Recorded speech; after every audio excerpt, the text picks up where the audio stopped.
Welcome to Making Stuff, in this case circuit boards, with Chris Dahut. For today's video, we're going to look at the primary machine that is utilized when doing isolation milling to make printed circuit boards.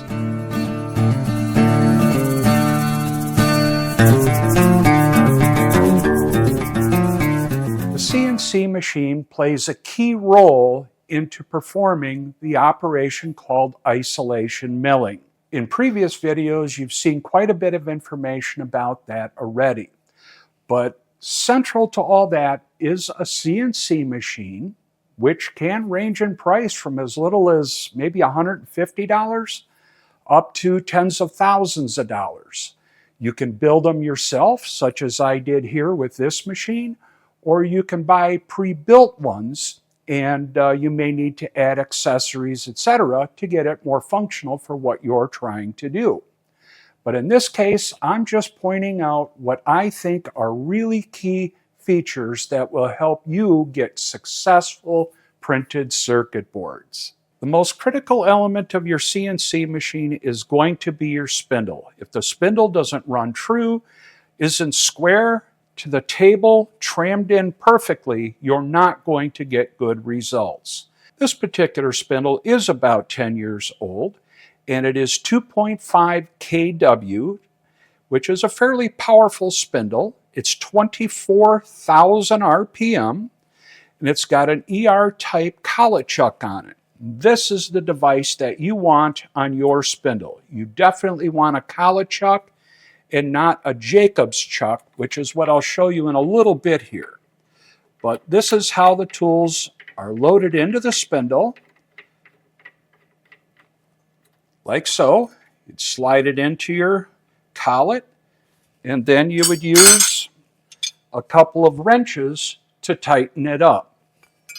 That's pretty typical of a lot of spindles you can buy for CNC routers. These are also the type of spindles that will come on commercial units. The primary reason a collet chuck is so important, it accurately centers the cutting tool to the center of rotation of the spindle. One of the key elements of the spindle is it has to run true. As I rotate the spindle, this device, dial indicator, is measuring the runout, how much the spindle could be moving fore and aft. And as you will see, it is moving about 2 or 3 tenths, which is about 6 or 7 microns. This particular spindle is about 10 to 15 years old, and it's still performing quite well. Now, this spindle is really oversized for doing PCBs, but this particular router was designed for doing woodworking, wood carving, and for making PCBs. Typically, what you'll find that will work in a much more economical variety is a 500-watt spindle with a collet chuck, and often they'll even come with a drive unit for a reasonable price. That should provide you enough power to go through and do the drilling and milling that we do with isolation milling. If the CNC machine that you're looking at comes with a Jacobs style chuck, such as this, I would suggest looking elsewhere. These are not very suitable for holding cutting tools that do side cutting, such as what we would be doing, and they do not allow the tool to run really true. There's a caveat to that. Very expensive, high quality ones can run very true. The more economical ones generally have a lot of runout, and that'll create all sorts of problems with your engraving and isolation milling. Moving past the spindle, the rest of the machine framing has to be solid. It cannot be made out of inexpensive plastics and so forth. So you need a nice solid machine. You don't want it to be flimsy. When you move some of the components by hand, they shouldn't be rocking back and forth or wobbling around loosely. The whole assembly has to be put together accurately, or you will get very poor results. This particular machine was assembled utilizing engineering squares of a variety of them, and eventually tested against a granite master square to make sure the spindle was vertical to the table, that it also moves vertical and perpendicular to the table, and it's not tilted back at an angle. So it's checked in this orientation and this orientation. Now, there are times when a small engineering square isn't enough and you use a larger one. The larger one I use to square up all the framing of this system so that I'm assured it is extremely accurate and square. If you don't have that, or if the manufacturer doesn't do that, if the machine isn't assembled properly, you won't get square shapes out of the machine. You'll end up with something that looks like this. Now, if you can imagine if you drilled your holes and they ended up like this for a dual inline package, you're not going to get the IC chip to fit in there. So an accurate machine is critical. For just making circuit boards, you don't need a machine this big. One that has a table to accommodate, say, 6 by 9 inches or 10 by 10 inches, something like that, should handle almost every circuit board you would probably make in this type of system. On this machine, you'll notice that I've got a solid aluminum top, and that gives it a tremendous amount of strength. But on top of that, I've got an auxiliary work surface. This is my universal clamping fixture that I do most of my work on. When I'm doing PCB work, I actually have another surface that I put on top of here yet. So it goes kind of stacks up. But in that process, I can get extreme precision with regard to keeping the surface level to the height of the spindle. Now, these clamps work great for some things such as woodworking. Thing to always watch for clamps, because they stick up above your work area, there's a good chance your tool is going to try to move through a clamp. People break a lot of tools and a lot of clamps because of that. But they can be very handy in certain situations. I do some 3D engraving and other woodworking projects using these types of clamps, but for the most part, I do try to stay away from them because they're not. But for the most part, I try to steer away from them just because they are an obstruction and a potential for bigger problems. Another thing to watch for is the size of the drive motors. 3D printers are almost always the smallest size, or a very common small size called NEMA 17. They work fine in the world of 3D printing because it's a deposition process. There's no resistance for the hot end to move. There's no resistance to its motion. When we're cutting, there's always forces working opposite the way we want to move the tool. So we have to have enough power to overcome that. And NEMA 17 is probably too small for this application. You can probably get away with it on a very, very small, lightweight machine. On here, these are NEMA 17 motors with encoders running in a closed-loop system. Moving on to the final major component of a CNC machine is the CNC control software. In the low-end market, you're not going to have a lot of options. There's an open source program called Gerbil, G-R-B-L, I think. It's been in development for a very long time, and it is very suitable, especially for the cost and the size. I believe it only runs on an Arduino, but nonetheless, it is very capable for what it is. You would still need typically a host computer to work with it, but at least it's an option that can get you into CNC very affordably. A few other systems out there would be Mach CNC. That was many years back, that was really the standard to go to. A fellow named Art Fenerty, I believe, was the fellow that designed that software or modified it from a government-funded program. And it was great to work with. In the later years, it was sold off, and then reliability of the Mach 3 software became questionable. And Then they came out with Mach 4 and it got more expensive, etc. But nonetheless, that is an option I believe is still out there. And there's several other ones. You really kind of have to watch for the ones coming off of AliExpress that look like a traditional CNC control, but the documentation is typically horrendous and people have a very difficult time getting them to run or to do anything for that matter. So you have to watch for that. Definitely, CNC is the world of you get what you pay for. This particular control is made by Centroid. It runs on a tiny little small computer. And the software, they provide the software, drives, I/O boards, everything. And it's a very robust system. I switched to this within the last 5 to 10 years, I think, and I've never looked back. It's probably one of the best investments in upgrades I've done on DIY CNC machines. But it is expensive. This software and the electronic components required for it will cost you probably several $1,000s all told.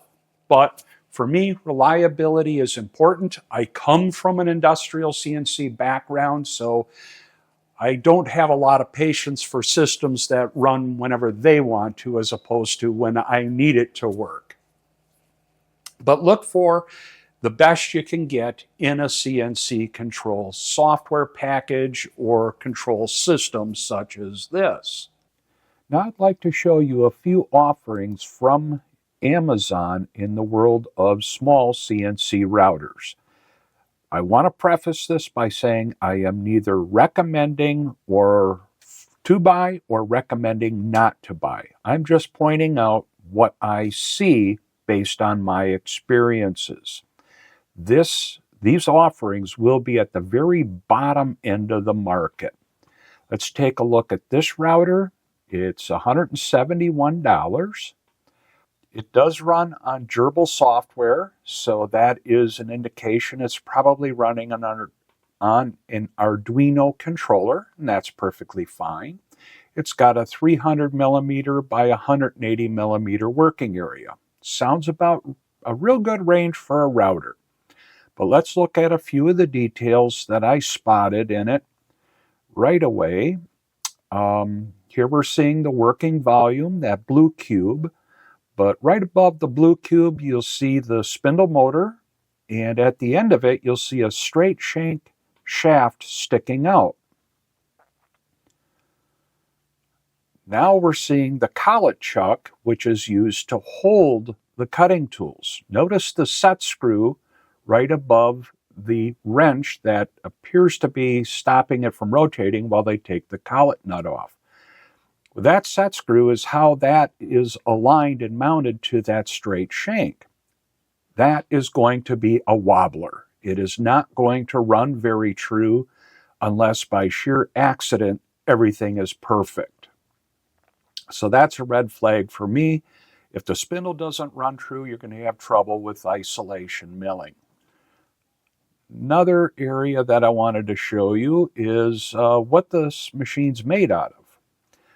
First of all, let's look at the spindle, or the motor rather. It's thin wall sheet metal, so it's a very light duty motor.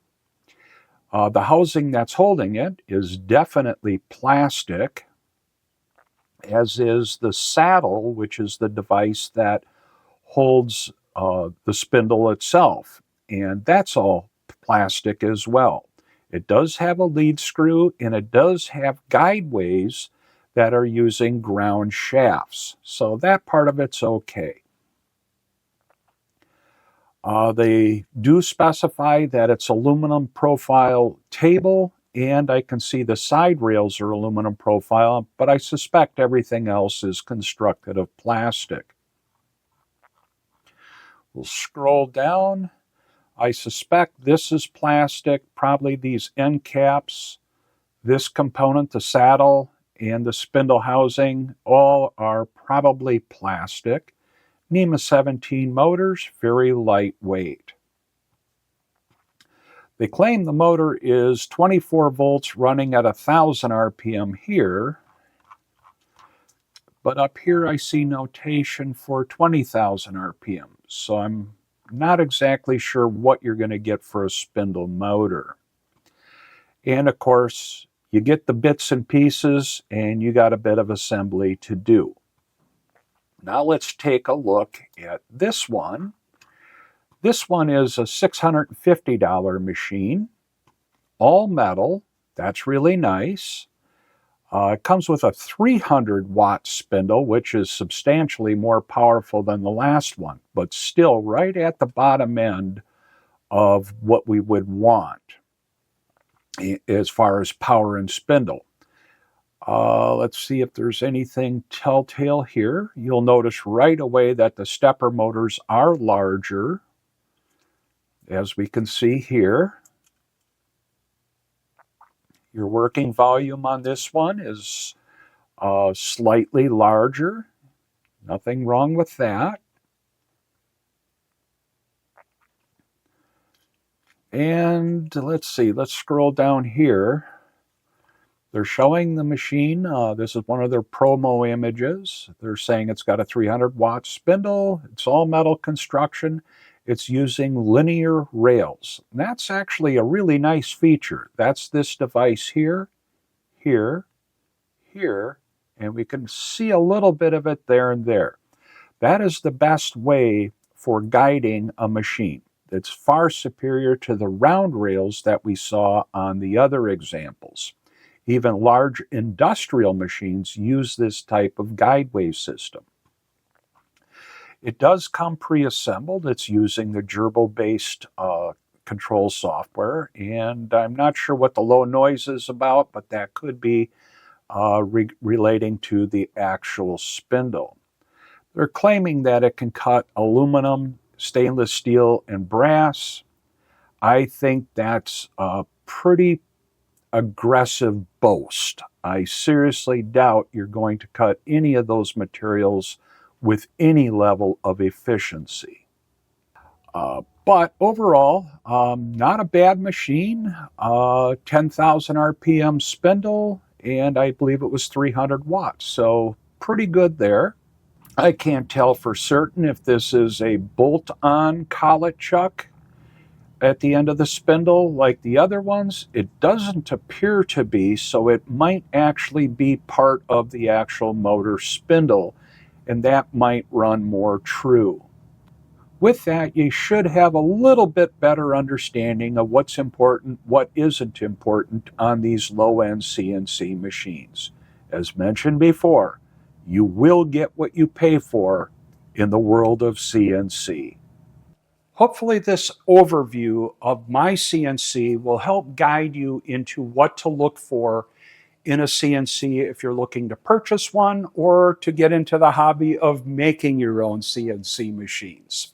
Either way, it's a lot of fun and a worthwhile investment in the long run, especially if you're a hobbyist and a tinker and really like to explore the world of CNC machining. So with that, I'll wrap this episode up, and in the next episode, we're going to take a very critical look at how to do work holding reliably for making PCBs. Work holding is critical to the process, and a lot of people overlook the importance of that and wonder why they keep getting garbage circuit boards. So with that, that'll wrap this one up. Thanks for watching. I look forward to seeing you in the next video. And if you don't mind, if you could please subscribe, give me a thumbs up, comment in the comments below, ask questions, or simply share the video with others.